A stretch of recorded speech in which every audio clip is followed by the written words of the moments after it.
Bonjour à tous et bienvenue sur État d'âme. Aujourd'hui, j'accueille Tatiana en direct de Martinique. Tatiana est une femme incroyablement courageuse qui a surmonté des épreuves atroces dans sa vie. Elle a accepté de partager son histoire avec nous dans l'espoir d'inspirer d'autres personnes. Chers auditeurs, avant de commencer cet épisode, je tiens à vous prévenir que nous allons aborder un sujet très délicat, l'inceste. Tatiana, qui vient nous partager son témoignage, est une survivante d'un viol incestueux à l'âge de 2 ans où elle a failli mourir. C'est une réalité profondément douloureuse qui touche de nombreuses personnes à travers le monde. Je veux vous rappeler qu'écouter cet épisode peut réactiver des souvenirs douloureux pour ceux d'entre vous qui ont été touchés de près ou de loin par ce genre d'événements atroces. Si vous vous sentez vulnérable face à ce thème, il est important de prendre soin de vous et de décider en toute conscience si vous souhaitez continuer ou pas l'épisode.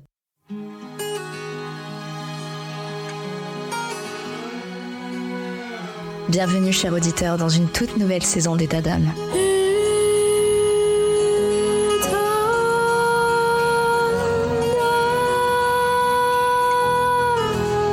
État d'âme vous fait vivre des moments forts avec des témoignages de femmes exceptionnelles et des conseils précieux de spécialistes de santé. Mais cette saison, préparez-vous à être transportés encore plus loin par État d'âme Stories. Ce sont tout simplement des récits fictifs, des histoires captivantes qui vous bouleverseront, des situations auxquelles vous pourrez vous identifier. Ces histoires, façonnées par ma plume, vous plongeront au cœur des défis, des victoires et des émotions de la vie quotidienne des femmes, avec derrière chaque histoire un message important. Je vous invite à écouter attentivement, à apprendre et à grandir avec chaque épisode. Abonnez-vous dès maintenant pour ne rien manquer de cette saison spéciale qui déploie ses ailes pour vous offrir un contenu unique en son genre.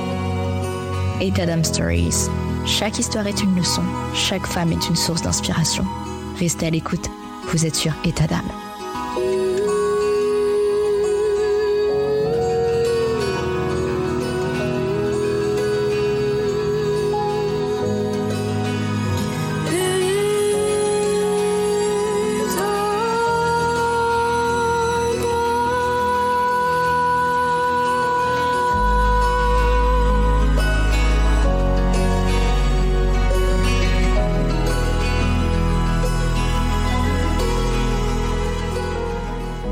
Bonjour, merci d'être ici aujourd'hui avec nous, Tatiana. Bonjour. Alors Tatiana, tu as subi un acte vraiment atroce, que je qualifierais même carrément d'inhumain.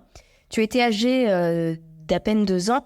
Est-ce que tu as des sortes de flashbacks où on a pu te raconter ce que tu as subi ? Alors, tout a commencé en fait. Il faut savoir que j'ai été au courant de cet événement traumatique à l'âge de 12 ans. C'est un proche qui m'a expliqué brièvement ce qui s'est passé. Concernant un sentiment d'impuissance et de profonde tristesse, ce que je tiens surtout à mettre en avant, c'est que ce proche en fait l'a pas fait par bienveillance. Alors bien évidemment, si tu te sens à l'aise d'en parler, est-ce que tu peux nous dire ce qu'il s'est passé ? J'ai été retrouvée à l'âge de 2 ans dans une mare de sang gisant, en état d'inconscience, en étant totalement déchirée pour les parties génitales. Et donc ça a pu être constaté que c'était à la suite d'un viol. J'ai été transportée à l'hôpital et donc je suis passée au bloc opératoire pour avoir une chirurgie réparatrice. Je pense que les auditeurs sont comme moi, c'est-à-dire c'est très très très difficile à entendre ce que tu as vécu. Comment cette expérience a-t-elle influencé ta vie au fil des années depuis que tu es au courant ? Cette expérience, en fait, la particularité, c'est que lorsque vous avez été victime de traumas sexuels ou de violences sexuelles, au niveau émotionnel, il faut stabiliser, c'est-à-dire que vous pouvez avoir des réactions que vous-même vous ne comprenez pas. Je n'ai pas fait appel à de l'hypnose pour pouvoir me remémorer des souvenirs, mais je suis tout à fait consciente du fait, pendant des années, j'ai été sujette à des émotions par rapport aux mémoires cellulaires. C'est-à-dire que cette situation traumatique s'est cristallisée au niveau émotionnel et a mis en place des mémoires cellulaires. Donc, c'est-à-dire que la personne, en fait, donc moi, par rapport à certains comportements que je ne comprenais pas, certaines réactions, sensibilités, voilà, toutes ces choses émanent du fait que votre corps, en fait, vous parle C'est-à-dire que lors de situations traumatiques ou même des souvenirs qui sont logés dans l'inconscient, chacun a son propre cheminement. Me concernant, j'ai constaté qu'il y avait des choses où j'avais besoin de plus de stabilité émotionnelle, c'est-à-dire mieux me comprendre. Donc pour mieux me comprendre, il fallait que je puisse avoir des éléments déterminants pour pouvoir harmoniser ma construction identitaire du stade de l'enfance jusqu'à l'âge d'adulte. Donc cette expérience, en fait, elle a mis en place une rébellion au niveau de l'adolescence quand j'étais au collège, parce que j'ai essayé de me confier à plusieurs reprises par rapport à ce qui m'avait été relaté. Je n'ai pas eu d'écoute du cadre professionnel dans l'institution, entre guillemets, c'est-à-dire les surveillants, les professeurs.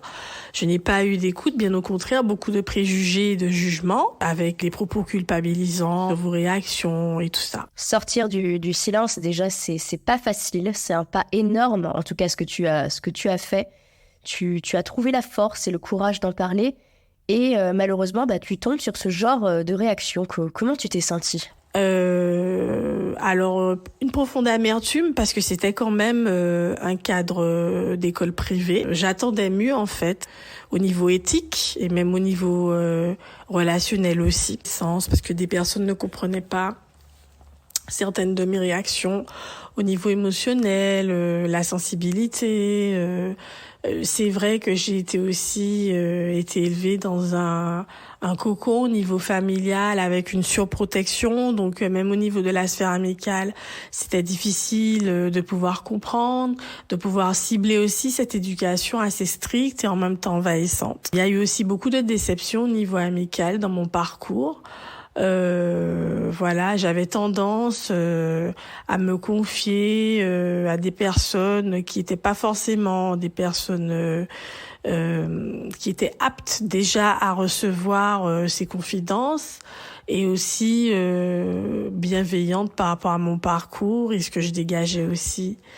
Donc, il y a eu beaucoup de désillusions à ce sujet. Au niveau de la maternité, tu avais des appréhensions, des peurs ? Arrivée à l'âge adulte, jusqu'à la trentaine, donc jusqu'à peut-être 32, fait un blocage et je ne voulais pas du tout éprouver ce que c'est que la maternité parce que j'avais la crainte que se reproduise ce qui m'était arrivé si j'avais un bébé, c'est-à-dire que à cette époque, je ne savais pas qu'on peut citer l'appellation transgénérationnelle. Donc, je me disais que si je devenais mère, au vu de ce qui m'était arrivé alors que j'étais dans un cadre privé, familial, je ne voulais pas que le bébé dont je suis la mère puisse vivre aussi cette même dite situation. Donc j'ai vraiment mis beaucoup d'énergie à ne pas être mère et je m'y suis tenue. J'ai eu beaucoup de réflexions dans ce contexte aussi, donc je tiens à interpeller la population par rapport à ça. Parce que c'est vrai que quand vous abordez presque la trentaine, il y a beaucoup de réflexions à ce sujet. Ah oui, et le bébé, pourquoi tu veux pas faire d'enfant et tout ça. Sauf que il faut que la population sache que il y a plusieurs profils. Chaque personne a son cheminement et son parcours. Donc vous avez des personnes comme moi qui ont vécu l'inceste ou même des violences sexuelles ou des traumas sexuels. Ces personnes ne se sentent pas rassurées par rapport au fait de vivre l'expérience de la maternité, tout simplement parce que il faut se sentir sécurisé émotionnellement, avoir aussi un cadre bienveillant, sain et équilibré, et être déjà soi-même en phase et être au clair aussi avec soi-même pour pouvoir aborder le projet d'une maternité. Et bien entendu, la parentalité de façon harmonieuse se fait à deux. Donc il faut être aussi en accord et en résonance avec son partenaire de vie, si on peut le dire comme ça. Donc c'est-à-dire que pour quelqu'un qui a vécu des violences sexuelles ou qui en plus se cristallise aussi en trauma, de surcroît avec mon profil, c'est-à-dire qui a vécu de l'inceste, il faut aussi que votre partenaire de vie soit en phase avec ce qui vous est arrivé, votre chemin de reconstruction, votre parcours de reconstruction identitaire, et que tout se passe avec harmonie et bienveillance. Maintenant, dans l'absolu, tout ne peut pas être parfait, mais il faut que cette personne se sentent aussi sécurisés dans ce relationnel. Et il y a aussi la notion de clan familial. Donc quand j'ai travaillé au niveau du développement personnel et du transgénérationnel, j'ai appris aussi que par rapport à la notion du clan familial, surtout quand vous êtes dans une problématique d'inceste, au niveau spirituel, si je peux me le permettre dans ce podcast, il faut savoir que le partenaire en question, donc surtout entre guillemets le protagoniste masculin, se sentira pour certains en danger. Voilà, dans le subtil, il se sentira en danger. Donc en général, moi je vous invite à être vigilante pour toutes les victimes de violences sexuelles ou de traumas sexuels et de surcroît d'inceste, à travailler sur cette thématique du transgénérationnel, donc du clan familial, parce que vous pouvez vous retrouver en situation de parents isolés par la suite, ou même une fuite du partenaire pendant une période courte ou plus longue, tout simplement parce qu'il y a une notion de danger dans le subconscient de cette personne, même si elle ne l'a pas identifié. Donc j'ai eu aussi ce parcours. C'est en faisant des investigations sur ce qui m'est arrivé, en cherchant à savoir aussi quel est l'auteur de ce viol incestueux dans ma dynamique de vie, que j'ai pu aussi savoir que la notion de clan familial par rapport à la dangerosité, par rapport à la paternité, peut poser problème aussi dans le spirituel. Alors tu es professionnelle de santé paramédicale depuis l'âge de 20 ans. Est-ce que tu penses que ton vécu a influencé ton choix de carrière ? Vers quel âge tu t'es dit « Ok, je souhaite aider les autres » ? À l'âge de 15 ans, j'ai voulu devenir professionnelle de santé. Donc, je me suis orientée dans une carrière de BEP, carrière sanitaire et sociale. Après, j'ai fait l'école d'aide-soignante. Par la suite, j'ai aussi passé avec succès plusieurs concours infirmiers où j'ai réussi sur liste principale. Donc j'ai fait le cursus infirmier aussi. Et vous dire si c'est le syndrome du sauveur qui résonnait avec moi, je ne sais pas. Mais par la suite, en abordant les premiers mois de maternité, je me suis aperçue qu'il y avait une belle résonance avec le syndrome du sauveur. Du coup, j'ai commencé à relativiser et à rentrer dans une réflexion spirituelle par rapport à mon cheminement de l'enfance jusqu'à l'âge adulte et à l'entrée dans cette carrière. Puisque effectivement, dans la thématique professionnelle, j'ai pu avoir aussi des personnes qui, de loin ou de près, ont pu avoir aussi une histoire qui est similaire à la mienne.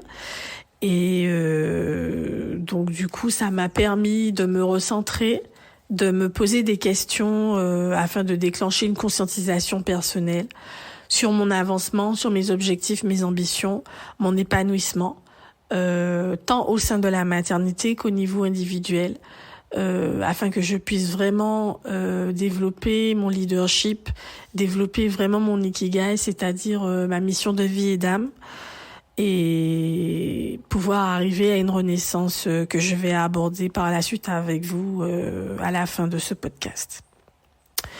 Donc toujours sur comment cette expérience a-t-elle influencé votre vie au fil des années. Donc par la suite, je rentre à la Martinique et je reprends mon emploi de professionnel paramédical. Alors à 33 ans, tu vas devenir maman. Comment ça s'est passé ? Qu'est-ce que tu as ressenti ?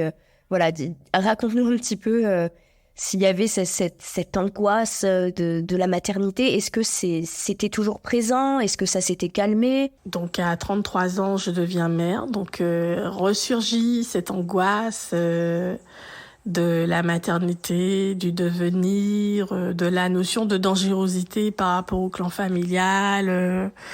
J'ai une femme qui est assez proche de moi, qui est aussi une collègue, qui me contacte afin de me dire, me sensibiliser par rapport au fait qu'en devenant mère et de surcroît d'une petite fille, d'être prudente, et me relate à nouveau les faits qui m'ont été relatés à l'âge de 12 ans avec un peu plus de précision sur les auteurs. Et après avoir eu plus de détails sur les auteurs, tu as pu prendre le temps pour toi de te recentrer. J'imagine que parfois, être avec la famille, ça pouvait potentiellement te faire repenser au passé, inconsciemment. Voilà, comment est-ce que tu as pu prendre du temps pour toi, essayer de te concentrer sur ta famille à toi, c'est-à-dire ton petit cocon familial, hors parents, tantes, oncles, etc. Je prends un peu plus de distance au niveau familial. Et au niveau sentimental, ça se passait comment ? Est-ce que tu arrivais à gérer émotionnellement ? Et donc c'est vrai que les relations amoureuses ne sont pas forcément positives, elles sont pas forcément épanouissantes parce que vous avez une sphère émotionnelle qui est quand même accrue, avec des choses qui ne sont pas réglées tant dans le transgénérationnel qu'aussi au niveau individuel me concernant. Donc, bien entendu, je parle aussi des lignées féminines et masculines, des lignées maternelles et paternelles, puisque voilà, c'est quand même une systémie. Donc, je commence à me développer spirituellement, à cheminer, à me former spirituellement aussi par rapport à pas mal de thématiques. Et je commence aussi à m'interroger sur mon arbre généalogique, les maladies, les symptômes, et la conscientisation vis-à-vis du viol et de l'inceste. Est-ce que tu peux nous parler de ton processus de guérison que tu as entrepris après avoir vécu tout ça ? C'est même pas vécu, c'est survécu, je dirais, à cette expérience qui est traumatisante. Quelles étapes ont été les plus importantes pour toi dans ce que je dirais ce voyage vers la guérison ? Bien, cette expérience aussi, elle m'a influencée tant sur les formations spirituelles que j'ai pu mener. Elle m'a aussi mise en connexion avec le tantra. Donc, c'est tout ce qui est développement personnel sur l'énergie sexuelle à viser d'élévation spirituelle. Voilà. J'ai eu besoin de me renforcer en adoptant cette pratique au sein de ma vie de façon quotidienne. Je me suis rapprochée aussi de la connexion ancestrale caraïbéenne. Donc, c'est-à-dire rechercher mes racines, savoir le parcours de mes ancêtres et raisonner avec eux. Et bien entendu, donc j'ai commencé à me développer au niveau de développement personnel, tout ce qui est pratique spirituelle, de chamanisme, de méditation. Ah oui, et tu as créé un Instagram aussi. Quels sont les thèmes abordés dessus ? Donc c'est Tia Diamond qui met en place des contenus et des partages par rapport à ma conscientisation et guérison émotionnelle par rapport à tout ce qui est violence sexuelle et trauma sexuel, ainsi que le deuil périnatal, mais ce sera abordé dans un autre podcast. Et je fluidifie et j'harmonise à travers ma vision en partageant pour la population toutes mes expériences, tant sur le plan formation que sur le plan bien sûr self-love, tout ce qui est rituel et tout ça. Tu es aussi formée en psychosexologie. Est-ce que tu peux nous en parler ? J'ai mis en place des prestations en ce sens. Je facilite aussi des ateliers pour la population avec d'autres thérapeutes autour de la psychosexologie et de l'élévation positive de l'énergie sexuelle et de l'harmonisation, tout ce qui est renaissance des victimes de violences et de traumas sexuels.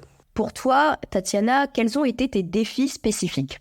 Alors, au niveau des défis spécifiques et des moments, c'est vrai que quand vous abordez la guérison de la lignée familiale, donc entre guillemets en langage dit vulgaire, donc le cheminement du mouton noir, vous pouvez vous sentir isolé parce que les gens ne vont pas forcément vous comprendre sur le moment. C'est quand vous prendrez le temps de vous poser et d'analyser les émotions, de pouvoir les ressortir et aussi les exprimer, que dans votre cercle restreint, privé, ainsi que au niveau de la population, les choses pourront être mieux perçues et qu'on pourra à ce moment-là commencer soit à cheminer à vos côtés ou comprendre votre posture. Donc au niveau des défis spécifiques, c'est surtout lors des vacances de Toussaint 2023, j'ai compris qu'il était important de travailler sur la notion d'ancestralité par rapport au transgénérationnel ou dans les lignées familiales féminines ou masculines. Il peut y avoir ces schémas répétitifs de viol ou d'inceste qui ressurgissent et qui font de nombreuses victimes. Donc le défi pour moi en novembre 2023, c'est d'avoir mis en œuvre une connexion ancestrale afin de demander l'apaisement des lignées. J'ai été guidée par rapport à cette connexion par une personne qui est facilitatrice dans ce domaine. Voilà, donc ça a procuré beaucoup d'apaisement à mon niveau parce que je tenais à expliquer au niveau spirituel que effectivement la culpabilité n'a pas à être sur mes parents parce qu'effectivement j'étais gardée dans un cadre privé familial et que cette personne qui m'a lésée dans mon enfance et où il y a eu beaucoup d'impact au niveau de ma vie d'adulte aussi, avant que je décide de me réapproprier mon cheminement de vie et ma souveraineté personnelle, je souhaitais l'apaisement au niveau des lignées ancestrales, tant du côté paternel que maternel. Voilà, parce que l'objectif n'était pas d'accuser quiconque. Il est vrai que cet auteur doit prendre ses responsabilités et doit rendre compte au niveau réparation dans toutes les dimensions de ma systémie de vie. Mais cependant, tout le clan familial n'a pas à payer pour cette personne qui a été malveillante. Et j'ai eu besoin de me rendre dans cet événement, qui est un boucantage, qui s'est tenu à la Martinique en novembre 2023 pour pouvoir conscientiser cette information et pouvoir adopter cette posture afin d'aller vers un mieux-être au niveau de mon épanouissement dans ma sphère privée. Est-ce que tu penses en parler un jour à ton enfant de ce qui t'est arrivé ? Je m'apprête aussi à cheminer tranquillement pour expliquer à mon enfant aussi ce que j'ai subi dans un langage adapté dans mon enfance à l'âge de 2 ans. Alors je sais que tu as débuté un long cheminement pour la guérison. Est-ce que tu peux nous dire un petit peu tout ce que tu as fait, c'est-à-dire en tout cas toutes les techniques, toutes les activités que tu as pu faire qui ont fonctionné pour toi? J'ai d'abord débuté par des soins énergétiques en 2017. Après, j'ai fait beaucoup d'hypnose, braid spotting, beaucoup de méditation. J'ai participé à des séminaires de festival féminin sacré, festival de féminin masculin sacré.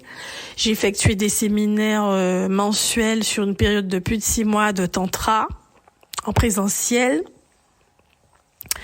J'ai fait des méditations sur la yoni, sur les seins, bénédiction des seins. J'ai aussi effectué des consultations avec une psychologue clinicienne pour travailler sur la relation de toxicité parentale, c'est-à-dire au niveau de mes parents. J'ai effectué aussi des bains en rivière, des bains rituels en rivière. J'ai effectué de la méditation aquatique pour revenir vers une vie fétale utérine. Je crois que c'est bien sûr, j'ai effectué aussi des massages énergétiques et des connexions à l'ancestralité.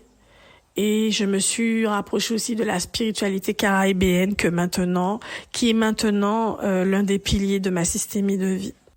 Selon toi, quelle a été l'étape ou les étapes les plus importantes? L'acceptation de ce qui m'est arrivé, le fait de reconnaître que j'ai été une victime, que j'étais innocente et que je n'étais pas coupable parce qu'on m'a élevée dans une sphère de culpabilité. Voilà. Ensuite, le fait aussi de devenir mère, ça m'a ouvert des portes spirituelles, ça m'a permis de transcender, de transmuter ma condition de victime et d'avoir une posture maintenant où je demande réparation tant au niveau spirituel qu'au niveau sociétal, mais le plus important pour moi est au niveau spirituel.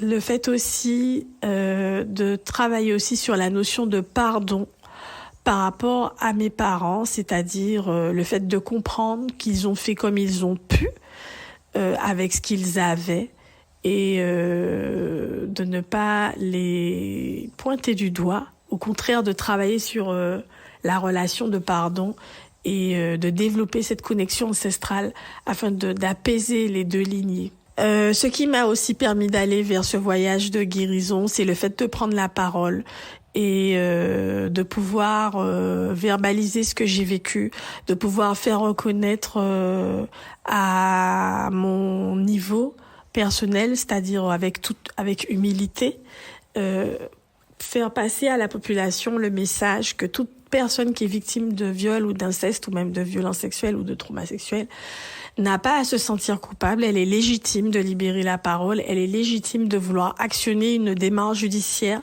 et elle est légitime aussi de vouloir harmoniser les choses dans le spirituel tout en restant dans la bienveillance et dans l'impartialité, c'est-à-dire neutralité.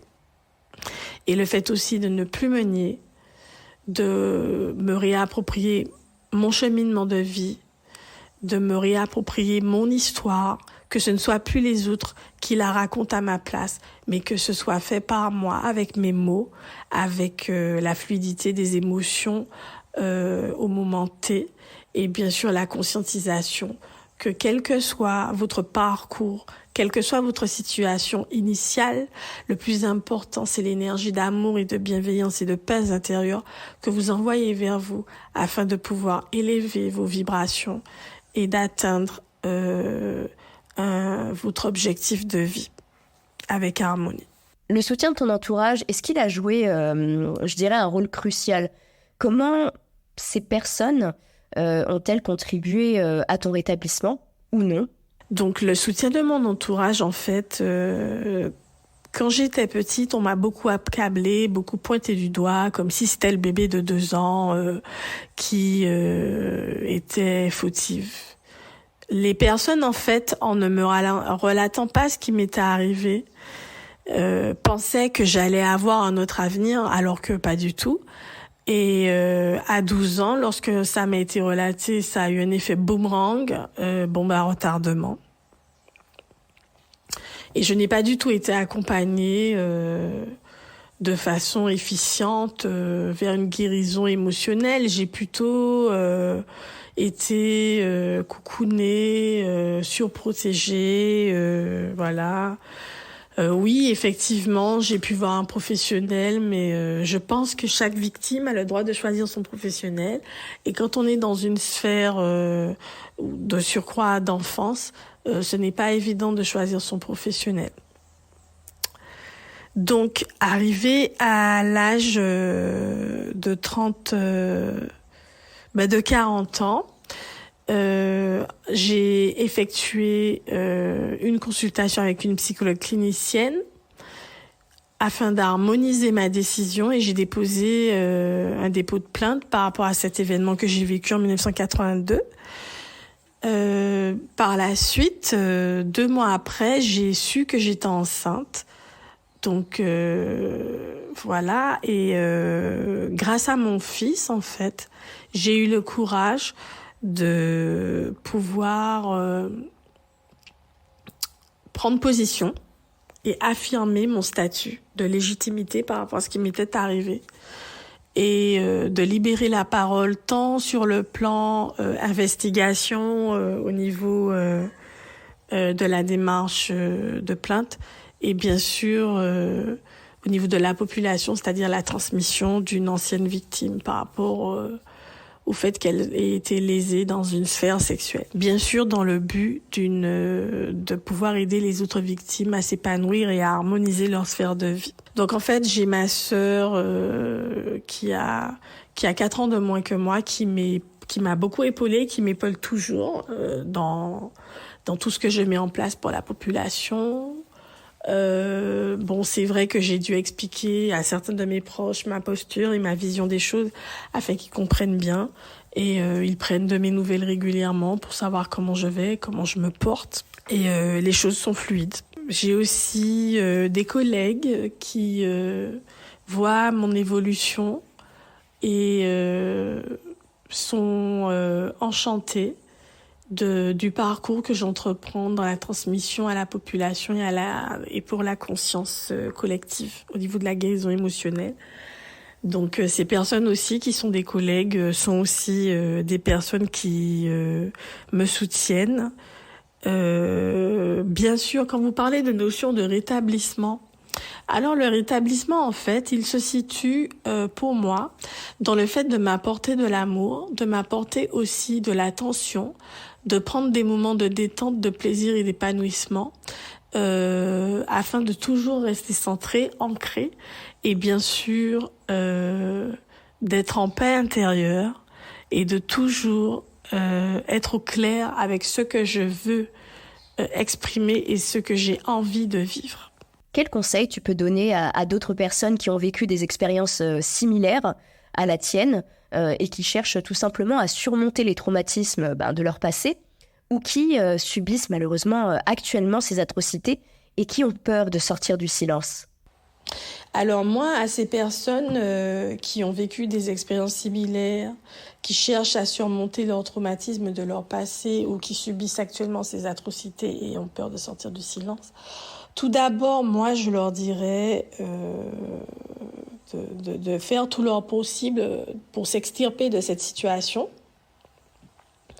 Donc, alors ça dépend de votre profil. Hein. Pour ceux qui souhaitent s'extirper de la situation, le mieux c'est la plainte, le dépôt de plainte, se rapprocher d'associations de victimes de violences sexuelles. Voilà. Ensuite, pour celles qui ont déjà abordé ce virage, je leur conseillerais d'effectuer quelques séances avec un psychologue clinicien, donc que ce soit homme ou femme, ça c'est leur sensibilité, et par la suite de développer une relation avec des professionnels qui travaillent sur le développement personnel, afin de pouvoir se développer avec harmonie au niveau de la construction identitaire, aller chercher les émotions qui sont enfouies, travailler sur leur spiritualité, faire de la méditation, ne pas avoir de crainte concernant l'hypnose. Il y a différentes techniques d'hypnose, elles ne se ressemblent pas toutes. Et aussi de s'apporter beaucoup d'amour, tant dans leurs soins corporels, de parler à leur corps, de visualiser leurs organes génitaux, de les bénir, de aussi conscientiser dans la paix et l'harmonie tous les aliments qu'ils portent au sein de leur bouche, c'est-à-dire de soigner, de prendre soin de leur alimentation, de nourrir leur corps comme si c'est leur temple, voilà, cette notion de temple sacré, et de vraiment travailler sur le féminin et le masculin pour pouvoir retirer le meilleur de leur essence, c'est-à-dire respecter leur entièreté et s'honorer au quotidien. Voilà. Alors, si elles le peuvent, si elles le ressentent, ce n'est pas une obligation. Moi, je leur conseillerais de partager leur expérience, leur cheminement. Une fois qu'elles arrivent à harmoniser leur sphère de vie et que tout est bienveillant, bien sûr, il y aura toujours des choses qui peuvent ne pas aller. Et dans la vie, tout est fluctuant, que ce soit dans le domaine professionnel, sentimental ou financier. Mais le plus important, c'est de s'apporter une certaine harmonie de vie. Donc, de ne pas hésiter à témoigner pour pouvoir permettre à d'autres victimes de prendre confiance en elles et de pousser ce voile par rapport au silence et au non-dit. Je leur conseillerais aussi, si possible, de travailler avec des thérapeutes qui œuvrent sur les traumas sexuels et sur les violences sexuelles. Voilà.